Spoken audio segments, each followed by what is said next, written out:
ജൈവ പച്ചക്കറികൾക്ക് മാത്രമായൊരു മാർക്കറ്റുണ്ട് കോഴിക്കോട് മുക്കത്ത്.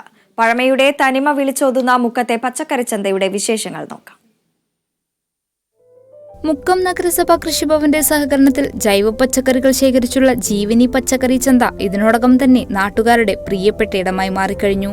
കാണുമ്പോൾ തന്നെ പഴമ വിളിച്ചോതുന്ന ഈ പച്ചക്കറി ചന്തയിൽ ജൈവ പച്ചക്കറികൾ മാത്രമാണ് വിൽക്കുന്നത്. അതും കർഷകർ തന്നെ നേരിട്ടെത്തിയാണ് വിളകൾ നൽകുന്നത്. രാവിലെ 9 മണി മുതൽ കർഷകർ വിളകളുമായി ഔട്ട്ലെറ്റിലെത്തും. വൈകുന്നേരമാകുമ്പോഴേക്കും മുഴുവൻ വിറ്റഴിക്കപ്പെടുമെന്നതിനാൽ കർഷകർക്ക് ഇത് വലിയൊരു കൈത്താങ്ങാണ്. തനിനാടൻ പച്ചക്കറികളായതിനാൽ ആവശ്യക്കാർ ഏറെയാണ്. മണാശ്ശേരി അങ്ങാടിയിൽ നിന്ന് 100 മീറ്റർ മാറിയാണ് ഈ ചന്ത പ്രവർത്തിക്കുന്നത്. ഇതിന് കർഷകരുടെ കൂട്ടായ്മയിൽ 6 ലക്ഷം രൂപ നിക്ഷേപമുണ്ട്. ഇതിൽ 1 ലക്ഷം രൂപ വീതം പലിശയില്ലാതെ കർഷകർക്ക് കൃഷിയിറക്കാൻ ലോൺ നൽകുന്നുണ്ടെന്നതാണ് മറ്റൊരു സവിശേഷത. നഗരസഭയിലെ ജൈവ മാതൃകയിൽ കൃഷി ചെയ്യുന്ന കർഷകരിൽ നിന്നും വീട്ടുകാരിൽ നിന്നുമുള്ള വിളവുകൾ ജീവനി ഔട്ട്ലെറ്റിൽ സ്വീകരിക്കുന്നുണ്ട്. മറ്റു മാർക്കറ്റിൽ നിന്ന് ലഭിക്കുന്ന തുകയേക്കാൾ 5 മുതൽ 10 രൂപ കിലോഗ്രാമിന് അധികമായി നൽകും. അതേസമയം മിതമായ വിലയിൽ ഉപഭോക്താക്കൾക്ക് നൽകുകയും ചെയ്യും. അടുത്ത വർഷം മുക്കം നഗരസഭാ ബജറ്റിൽ ജീവനി ചന്ത വിപുലമാക്കാനുള്ള പണം ലഭ്യമാക്കാനുള്ള നിവേദനം സമർപ്പിക്കാനൊരുങ്ങുകയാണ് ഇവർ. Kerala vision news, Kozhikode.